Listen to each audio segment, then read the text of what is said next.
bienvenue à une nouvelle leçon du troisième chapitre du cours pour programmeurs en Java intitulé Type de données.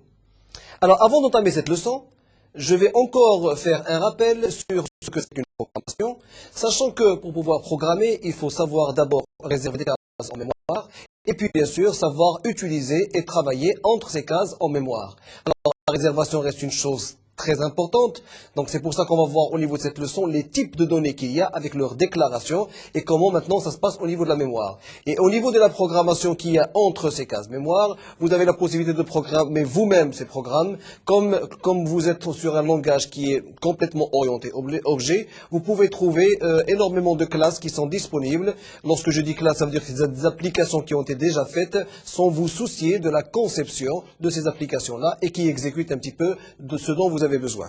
Alors tout de suite, le menu de cette leçon-là. Type de données primitives. Le type référence. La conversion et contrôle des types. Les vecteurs dans Java. Alors, les types de données primitives, on les a déjà vus dans des leçons antérieures. Ce sont les types qu'on déclare, comme par exemple les entiers naturels, les floats, les chars, les booléens et ainsi de suite. Ce sont des types primitifs qui ne dépendent d'aucune classe. D'accord? Alors, les types références, ce sont les types qui font référence à une classe. D'accord, ou une instance d'une classe, ou des méthodes de classe, et ainsi de suite. Donc, on fait appel à des programmes qui sont déjà existants, ou des applications qui sont déjà existantes, pour pouvoir les exploiter au niveau de votre programme. La conversion et contrôle des types, donc on va voir là ici comment concaténer, c'est-à-dire comment faire la somme de deux chaînes de caractères par exemple. On va voir comment faire les incrémentations et les décrémentations. Et les vecteurs dans Java, donc les vecteurs pour les programmeurs qui ont déjà programmé avec d'anciennes versions, à savoir comme C, C++ et Visual Basic, les vecteurs, ce qu'on appelle les tableaux. Donc c'est les matrices que vous allez préparer pour pouvoir bien sûr emmagasiner vos données. Alors, type de données primitives. Alors, les types et la Java Virtual Machine. Alors maintenant, comme vous devez le savoir, lorsqu'on travaille avec Java, il y a lieu de prendre en considération deux choses très importantes. La première, c'est que au niveau de la déclaration, il y a des déclarations qui vont être faites pour le programme, mais il faut prendre en considération les déclarations qui allaient être prises en compte par la JVM, la Java Virtual Machine. Alors maintenant, la même déclaration qui est faite au niveau de votre programme, elle est transformée bien sûr à une autre déclaration sur la JVM pour pouvoir être compilée et plus tard interprétée. Alors, à la différence d'autres langages où la signification exacte des types dépend de la plateforme, la définition des types dans Java est univoque et provient de l'utilisation de la machine virtuelle. Alors effectivement, du fait que la compilation se fait avec la machine virtuelle et non pas avec la machine réelle avec laquelle vous allez travailler. Donc tout dépendra de la machine virtuelle. Donc vous ne dépendez plus de la plateforme sur laquelle vous travaillez. Alors les types primitifs. Alors les types primitifs, vous avez le byte. Donc c'est un type qui allait réserver 8 bits en mémoire. C'est-à-dire que lorsque vous allez déclarer un objet par exemple étant que byte par exemple, automatiquement au niveau de la mémoire sera réservé 8 bits effectivement pour cet objet-là. Lorsque vous déclarez cet objet en short, 16 bits seront réservés en mémoire pour cet objet-là. Lorsque vous les déclarez en ints, par exemple, 32 bits seront réservés. Lorsque vous les déclarez en long, 64 bits seront réservés. Alors maintenant, un bon programmeur, c'est un programmeur qui fait attention à sa mémoire, parce que la mémoire reste toujours limitée. Quoi qu'elle soit vraiment très grande, vous pouvez l'augmenter autant que vous voulez, mais si vous programmez très mal, vous pouvez rapidement arriver à une certaine saturation. C'est pour ça que c'est la différence qu'il y a entre un programme et un programme sur le marché. Il y a des programmes qui sont très rapides, donc qui gèrent très bien la mémoire. Il y a d'autres programmes qui sont moins rapides. Pourquoi? Parce qu'ils gèrent très mal la mémoire. Et gérer très mal la mémoire, ça veut dire que lorsque vous avez par exemple des objets à créer, vous les créez à tort et à travers, vous réservez des cases mémoire que vous n'allez pas utiliser. Par exemple, lorsqu'il s'agit d'utiliser un compteur, au lieu d'utiliser un même compteur, au niveau de deux projets différents, vous utilisez deux compteurs différents, ça fait deux réservations et ainsi de suite. Alors, Alors toujours est-il, un très bon programmeur, c'est quelqu'un qui sait très bien gérer sa mémoire et savoir conserver le maximum d'espace au niveau de la mémoire. Et qui dit bien sûr gérer bien sa mémoire, dit bien sûr avoir une rapidité au niveau de votre programme. Alors, char, là aussi, c'est un type primitif qui va réserver 16 bits. Float, 32 bits, donc c'est pour les réels. Double, 64 bits. Booléen, true or false. Alors, les opérateurs de comparaison, ils s'appliquent maintenant au type numérique. Lorsqu'il s'agit maintenant de faire des comparaisons entre des types numériques, il va falloir utiliser ce qu'on appelle des opérateurs de comparaison, à savoir le signe inférieur. Donc, pour faire une condition, si par exemple i est inférieur à faire ça, et ainsi de suite, inférieur ou égal, supérieur ou égal, et supérieur. Donc ça, ce sont les opérateurs de comparaison qui allaient vous permettre bien sûr de travailler avec les types qui restent numériques. Il s'applique à tous les types maintenant. C'est le signe différent et le signe double égal. Alors là, c'est la logique. Lorsqu'on veut par exemple faire une condition avec tous les types que vous voulez, non pas les types numériques. Si par exemple A est égal à une chaîne de caractères, on ne va pas écrire A est égal, on va écrire A double égal. Si A est différent de la chaîne de caractères, on va écrire le point d'exclamation suivi du signe égal. Là, ça veut dire que c'est le signe différent.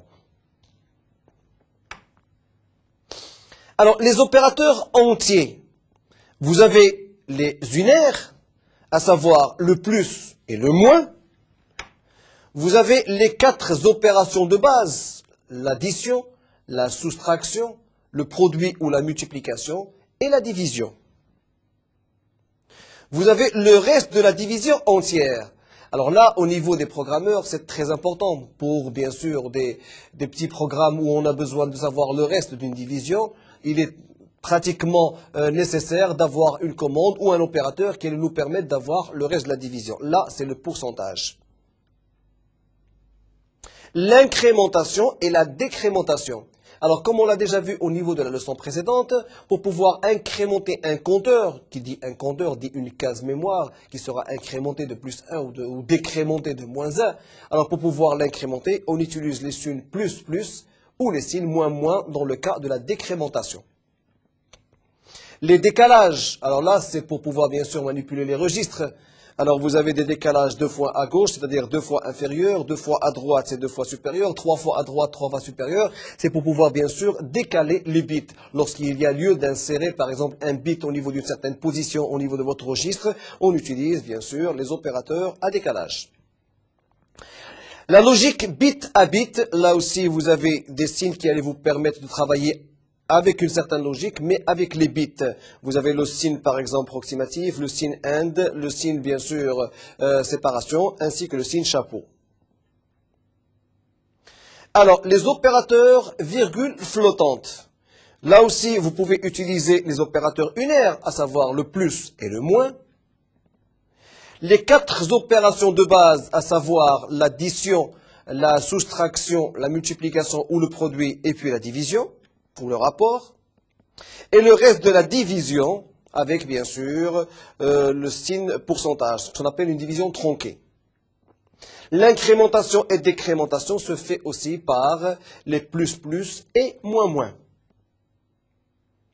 Alors les opérateurs booléens, vous avez le complément avec un point d'exclamation, vous avez la conjonction avec le double AND. Vous avez la disjonction, différent par exemple, ou si vous voulez, avec le de ce bar. Vous avez la comparaison, alors 2 signes égales, sinon point d'exclamation égal, c'est pour dire que c'est différent. Et vous avez le conditionnel avec des points d'interrogation suivis, bien sûr, avec 2 points. Et là, on va voir des exemples plus concrets au niveau d'autres exercices. Alors, le type préférence. Alors, au niveau du type préférence, Comme je vous l'ai déjà expliqué, en principe, lorsqu'il y a lieu de réserver des cases mémoire pour pouvoir travailler, donc on utilise les types primitifs. Mais lorsqu'on a besoin d'utiliser, par exemple, des types qui sont déjà existants, alors on fait référence à des types qui sont déjà existants, c'est-à-dire qu'on fait référence à des méthodes qui appartiennent à certaines classes, et ainsi de suite. Donc on fait référence à des types. C'est pour ça qu'on les appelait un type à référence. On crée par exemple des tableaux. Le fait de créer un tableau, on fait référence à une création de vecteurs au niveau des classes bien définies. Alors, au niveau type référence, donc il y a les classes, donc on fait référence à des classes. Alors encore une fois, une classe c'est quoi? Une classe c'est des applications qui sont déjà prêtes pour nous. Ces applications-là, automatiquement, ils ont été préparées par des programmeurs auparavant et que vous pouvez vous-même vous le faire. Vous pouvez préparer une classe et pouvoir l'utiliser au niveau d'un autre programme. Le vecteur, alors le vecteur c'est les tableaux, c'est la matrice que vous allez préparer pour pouvoir emmagasiner des informations. Les interfaces au niveau type référence, donc faire appel à des interfaces, là aussi comme par exemple au niveau du fenêtrage et ainsi de suite. La référence nulle, parfois on en a besoin pour faire tel ou tel programme, on a besoin de conditions et de tester sur la référence qui reste nulle. Alors, une variable de type référence est une référence ou pointeur à un objet, c'est-à-dire une instance d'une classe ou un vecteur. C'est ce que je viens d'expliquer. C'est-à-dire que pourquoi on les appelle variables à référence? Parce que ce sont des variables qui font appel à des choses déjà existantes, c'est-à-dire à faire appel à une classe déjà existante, à des tableaux qui sont déjà existants, et ainsi de suite. On peut dire que le vrai type d'une référence est donné par sa classe ou interface, tout à fait normal. Si vous déclarez par exemple A une méthode d'une certaine classe, automatiquement le A, c'est une référence qui est donnée par la classe ou l'interface. Alors maintenant, la classe effectivement peut correspondre à plusieurs déclarations de variables avec des types primitifs. À ce moment-là, le A que vous avez déclaré tout à fait au début, donc il comprendra toute la déclaration que vous avez faite. La hiérarchie des classes. Alors, en principe, lorsque vous voulez créer, un objet, bien sûr, un objet en s'appuyant sur les références. Donc, un objet doit dépendre d'une classe ou une méthode d'une classe, mais toujours est-il, ça veut dire qu'on va trouver la méthode au niveau de la classe. Donc, un objet dépend de la classe. Alors, la classe, vous pouvez avoir des classes math, par exemple, la classe que vous pouvez créer vous-même, throwable, thread, par exemple, package, et vous avez la gestion des erreurs et des exceptions. Autrement dit, lorsqu'on veut créer un objet, et un objet bien sûr qui doit dépendre de classes existantes, alors cet objet, il va être déclaré en tant que classe, mais faudrait-il que le package qui contient cette classe soit appelé. Sinon, on peut l'appeler directement au niveau du programme là. Et bien sûr, une fois que vous avez appelé et vous avez déclaré votre objet, vous pouvez avoir des erreurs. Alors maintenant, si vous connaissez un petit peu les erreurs qu'il y a, vous pouvez créer ce qu'on appelle des exceptions pour ne pas faire planter la machine.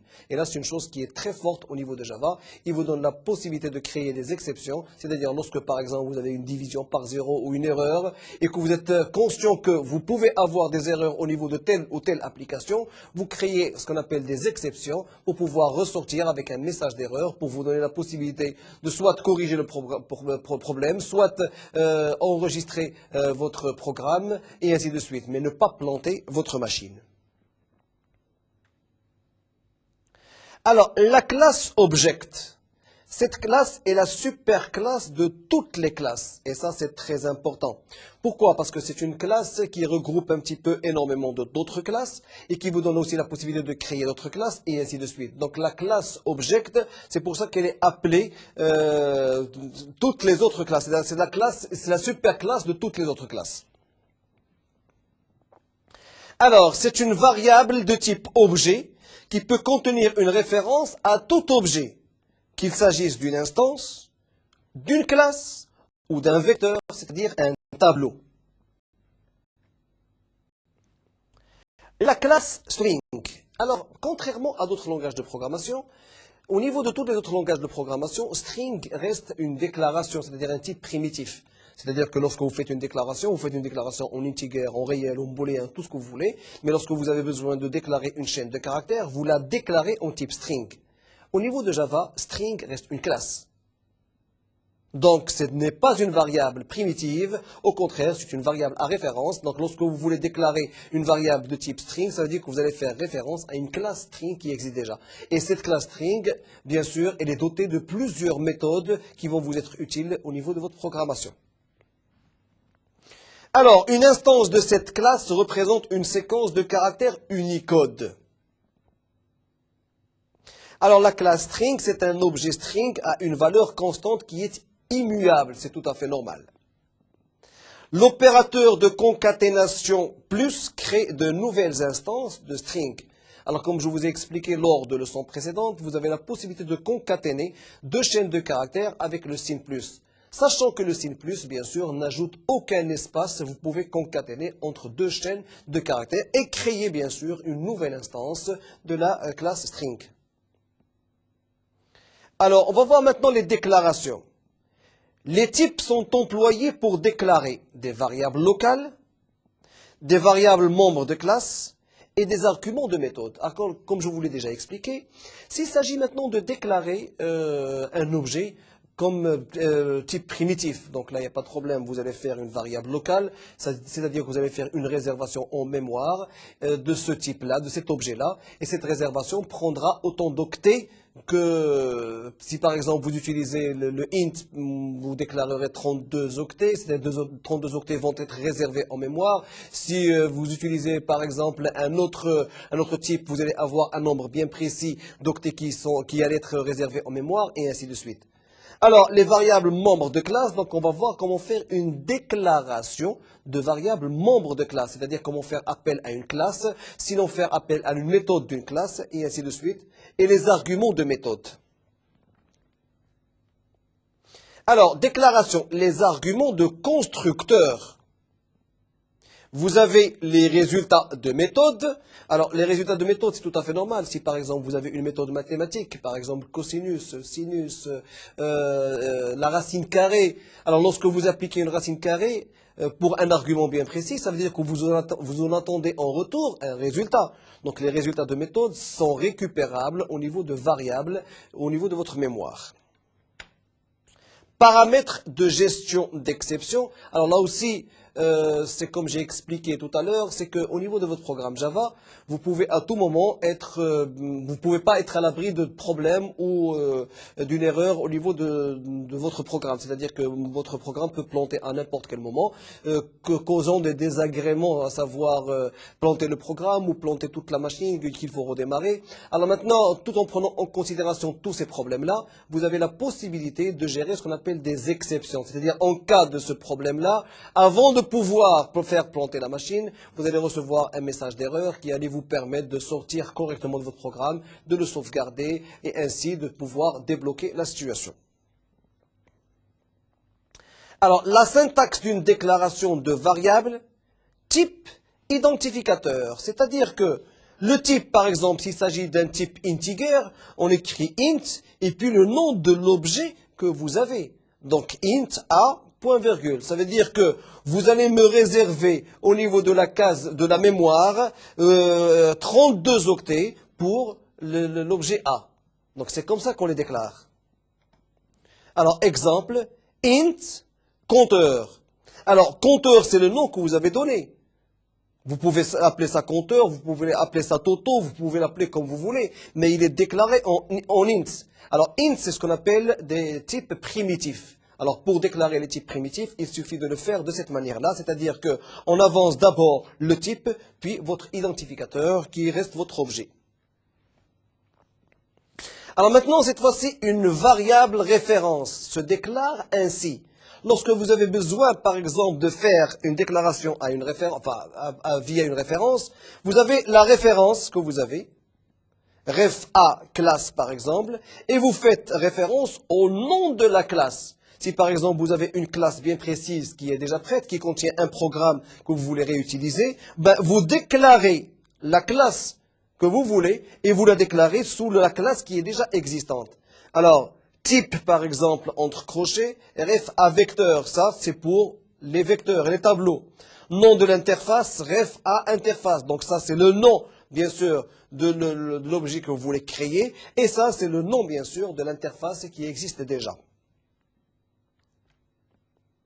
Alors des exemples, random R, là c'est un type primitif. Random R, ça veut dire que vous avez la possibilité d'avoir des chiffres aléatoires qui vont être remplis au niveau de la case mémoire R.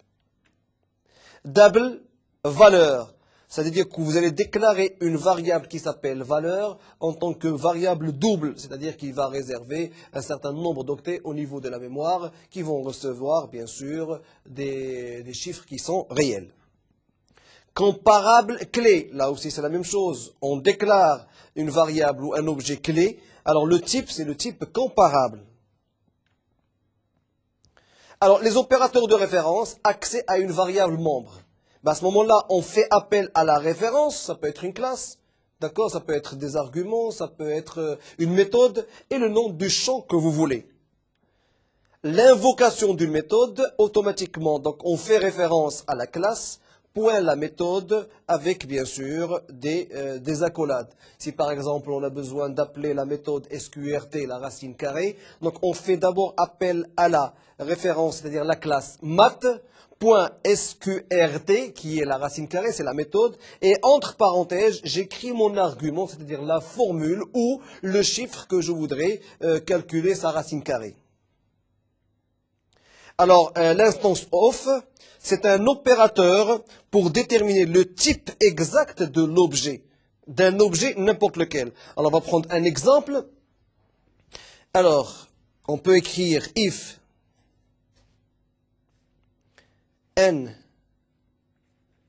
instance of double. Alors, double D est égal à double n point virgule. Alors automatiquement, vous voyez ici que un opérateur, l'instance f, reste un opérateur pour déterminer le type exact de l'objet. Et à ce moment-là, on le remet au niveau de la variable ou bien sûr de l'objet dès que vous avez. La comparaison, donc les opérateurs de référence, la comparaison. Si vous êtes amené maintenant à faire une comparaison entre deux chaînes de caractères, donc au lieu de la faire avec le signe égal, on la fait avec le double signe égal. Alors maintenant, s'il s'agit de tester sur le contraire du signe égal qui est la différence, automatiquement, on le mentionne avec un point d'exclamation suivi du signe égal. Les conversions et contrôles de type. Alors, les conversions implicites, à chaque fois que la compilation s'attend à une donnée d'un certain type, et on en trouve un d'un type plus général, il le convertit automatiquement dans le type le plus approprié. Je vous donne un exemple très simple. Si par exemple, du moment que la machine virtuelle machine travaille avec du bytecode, alors par exemple, une chaîne de caractères sera reconvertie en char, par exemple, pour être normalisée au niveau de votre bytecode. Donc il y a toujours des conversions à faire avant de pouvoir passer, bien sûr, au niveau de l'exécution de votre programme. Il peut le faire sans aucune perte d'information. Tout dépend, parce qu'il y a deux sortes de conversions. On peut convertir, par exemple, un entier long, par exemple, on le convertit en int simple. Là, je pense qu'on ne perdra pas beaucoup d'informations. Mais le fait, bien sûr, de convertir un string, par exemple, en chiffre ou un chiffre en string, là, on risque de perdre quelques informations. Et là, il faut faire très important. Alors, exemple, vous avez ici int résultat et short addendum. Donc ce sont des déclarations de type simple qu'on vient de faire. On a créé un objet résultat. D'accord? Cet objet résultat, on lui est réservé 32 octets au niveau de la mémoire. On a réservé une autre variable, addendum par exemple, où on a réservé 16 bits au niveau de la mémoire.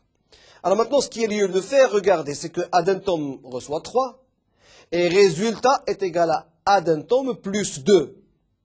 Alors, addendum plus 2, puisque ça c'est int et ça c'est short, et puisque le résultat que vous avez ici, il est déclaré en int, il y a lieu de faire une conversion automatiquement de addendum en type integer, pour pouvoir bien sûr le faire sauvegarder au niveau de la case mémoire résultat. Alors, conversion explicite cette fois-ci. Dans les autres cas, la conversion doit être explicite. Vous avez un type plus l'expression. Alors, pour le faire, si la conversion est impossible, on lance une exception. Alors là, il faut le savoir. Lorsque vous faites une conversion, il faut toujours lancer un programme d'exception. Parce que vous êtes conscient en tant que programmeur que vous risquez de ne pas avoir un bon résultat, sinon une erreur. Alors vous êtes au courant que vous pouvez avoir une erreur, donc autant lancer une exception pour ne pas faire planter la machine dans le cas où il y a une erreur au niveau de votre programme.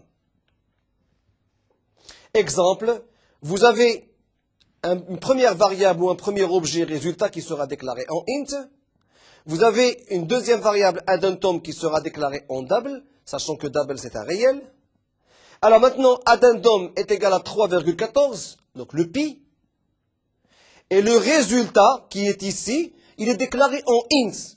Donc si le résultat est déclaré en int, il ne peut pas contenir une valeur qui est réelle, tout à fait normale.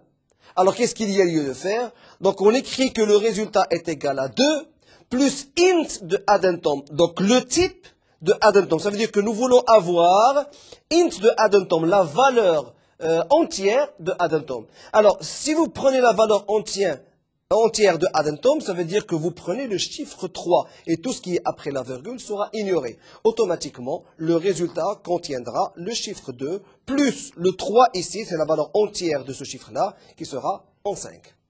Et ça, c'est très important. Alors, les vecteurs array dans Java, alors les vecteurs, comme je vous ai déjà expliqué, ce sont les tableaux.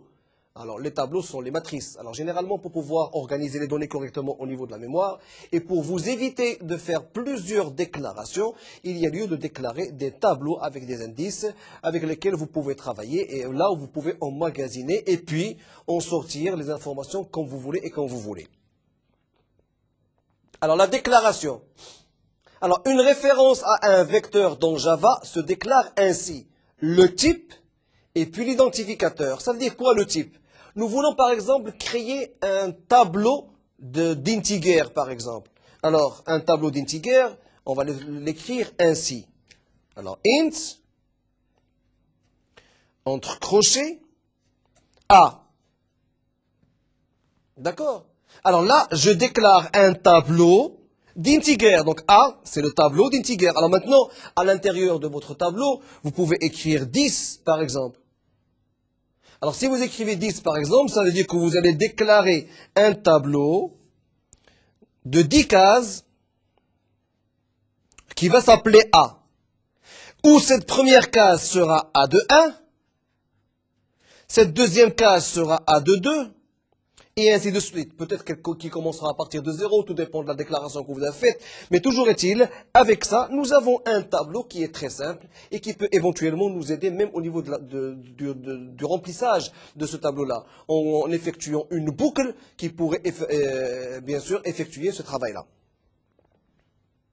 Exemple, par exemple, object, objet. Donc un tableau d'objet qui sera appelé objet. Alors la création, la zone de mémoire qui physiquement contient le vecteur est allouée ainsi. Double V est égal à new double de 100. Ça veut dire quoi? Nous voulons créer un tableau de double. Lorsqu'on appelle double, c'est un tableau de réel. Alors double ici, c'est une méthode que vous avez. Alors, je dirais une méthode, c'est pas une méthode qui appartient à une classe, mais c'est un type primitif. Mon V, c'est un new. C'est un new, ça veut dire un nouveau tableau de réel. Et ce tableau, donc les cases de son tableau seront de 100. Donc c'est un tableau de 100 places pour bien sûr pouvoir les allouer à l'objet V. Alors V est une référence à un vecteur de 100 doubles. C'est-à-dire que V, c'est le nom du tableau qui contient 100 cases mémoire qui peuvent contenir des doubles, c'est-à-dire des chiffres réels. Alors, les accès maintenant. La composante IM d'un vecteur est indiquée ainsi. V de I. Alors V de I, ça donne référence à une case bien précise. V de 1, on fait référence à la première case. V de 100, on fait référence à la centième case. Exemple, V de 0 reçoit 3,14 and X est égal à V de 1 fois 3. Donc la première case du tableau va recevoir 3,14 et X va recevoir la deuxième case du tableau que multiplie par 3. Donc c'est comme ça qu'on fait référence aux cases d'un tableau ou d'un vecteur. Ok. Alors, ceci dit, cette leçon prend fin. Si vous avez besoin d'autres informations complémentaires, vous pouvez toujours vous connecter au site de Netuno en cliquant sur le lien Mednetio.